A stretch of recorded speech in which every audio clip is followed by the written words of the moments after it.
खुलुमबाय बड'लेण्ड रादाब नायगिरि बयनिसिमबो फुंबिलिनि गोजोन हामलायथि बावहरबाय। दिनै 30 मे 2025 इं मायथाइनि सानसेनि फानजामुथियाव थानाय राशिफोरखौ फरायथिनो लाबाय। मेष राशि बेमार आजारनिफ्राय बारग'नो हागोन, गोग्गो देहा मोनफिननो हागोन, गोसोआव गोजोननाय मोनगोन। वृष राशि गोबां रां खरसा जानो हागौ, रां बाहायनाय समाव सांग्रां जानांगोन, जेंना गोनां सान। मिथुन राशि लुबैनाय हास्थायनायफोरखौ मोनफुंनो हागोन, गोसोआव गोजोननाय मोनगोन, साना गाहामैनो बारलांगोन। कर्कट राशि रां रुफा खहा जानो हागौ, बायजोआव ओंखारोब्ला सांग्राङै सोलिनांगोन, हेंथा गोनां सान। सिंह राशि नखराव सुखु गोजोन फैगोन, बयजोंबो अनज्लायनानै गोरोबलायनानै थानो हागोन, रंजा खुसिनि सान।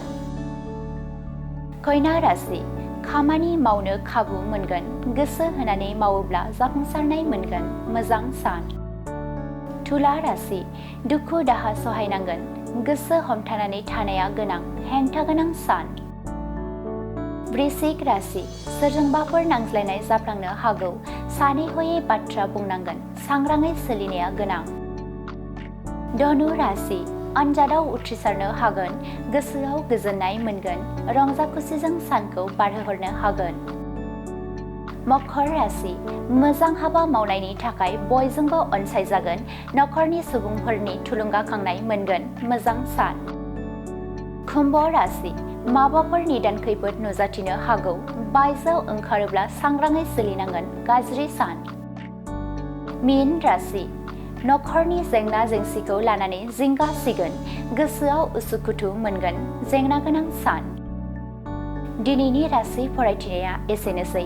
बेजों लोगोसेनो दिनैनि साना बुहुमनि साफ्रोमबो सुबुंफोरनि थाखाय गाहाम जाथों, बेनि थाखाय बड'लेण्ड रादाब नखरनि जानानै इसोरनि खाथियाव आरज गाबनाय थाबाय। गोजोन्थों।